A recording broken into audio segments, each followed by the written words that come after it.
أعوذ بالله من الشيطان الرجيم بسم الله الرحمن الرحيم ننزل القرآن ما هو شفاء ورحمة للمؤمنين সকল প্রশংসা সেই রব্বুল আলামিনের, যে রব্বুল আলামিন আমাকে এবং সকল মানুষকে এবং সকল মাখলুকাতকে সৃষ্টি করেছে।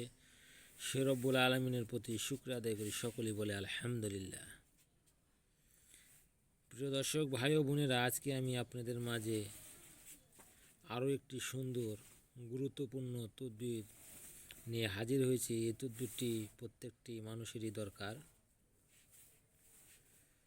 আপনারা জানতেছেন বা দেখতেছেন যে ঘৃণিত রোগ হইতে হেফাজতের আমল। মানুষের শরীরে এরকম রোগ আক্রান্ত হয়, আল্লাহ তাআলা দেয় যে সে রোগ থেকে মানুষ ঘৃণা করে।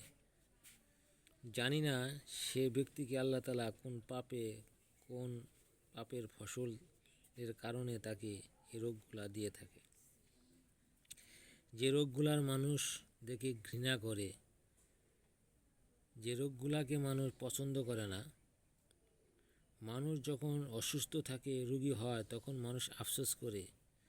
আর এখানে কিতাবে লিখেছে ঘৃণিত রোগ হইতে হেফাজত থাকার আমল।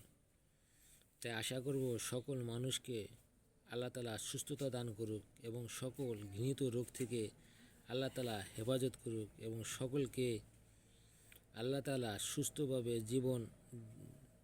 জীবিকা নির্ভর করা তৌফিক দান করুক এবং আল্লাহ তাআলার কোন আমলের মাধ্যমে সেই ঘৃণিত রোগকে নির্মূল করা যাবে, প্রতিহত করা যাবে, সে বিষয়ে আমরা জানব এবং শিখব। এখানে দেখতেছেন যে ব্যক্তি প্রত্যেক দিন ফজরের নামাজ ও মাগরিবের নামাজের পর 11 বার করিয়া ইয়া মালিক ইয়া কুদ্দুস পাঠ করবে, ইনশাআল্লাহ সে ব্যক্তি কখনো কোনো ঘৃণিত রোগ যেমন অবশ ইত্যাদি আক্রান্ত হইতে এবং তাহার পর্দা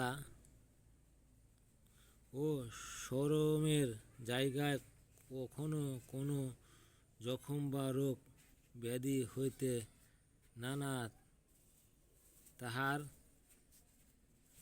লজ্জাস্থান কখনো ও অপর কাউকে দেখাইয়াবার প্রয়োজন হইবে না। ইহা আমার খানদানের বুজুর্গের অত্যাধিক পরীক্ষিত।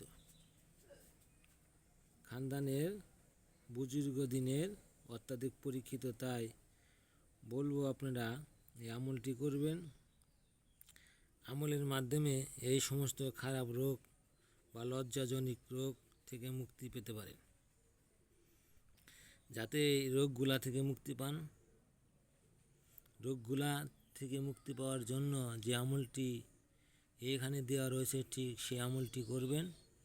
আমলটি করলে অবশ্যই আল্লাহ তাআলা আপনাকে মুক্তি দান করে দিবে। আশা করি আমার কথাগুলো সকলে বুঝতে পারছেন। যারা এই তদবিরটি শিখতে চান, আমলটি করতে চান, তারা স্ক্রিনশট মেরে রেখে দিবেন এবং অন্যকে দেখার সুযোগ করে দিবেন, শেয়ার করে দিবেন এবং নিজে আশেপাশে কোনো আত্মীয় স্বজন থাকলে তাকে আমলটি শিখিয়ে দিবেন যাতে আমলটি করতে পারে। এবং সকলে ভালো থাকেন, সকলের জন্য দোয়া করি। আলহামদুলিল্লাহ। আমার জন্য আপনারা দোয়া করবেন।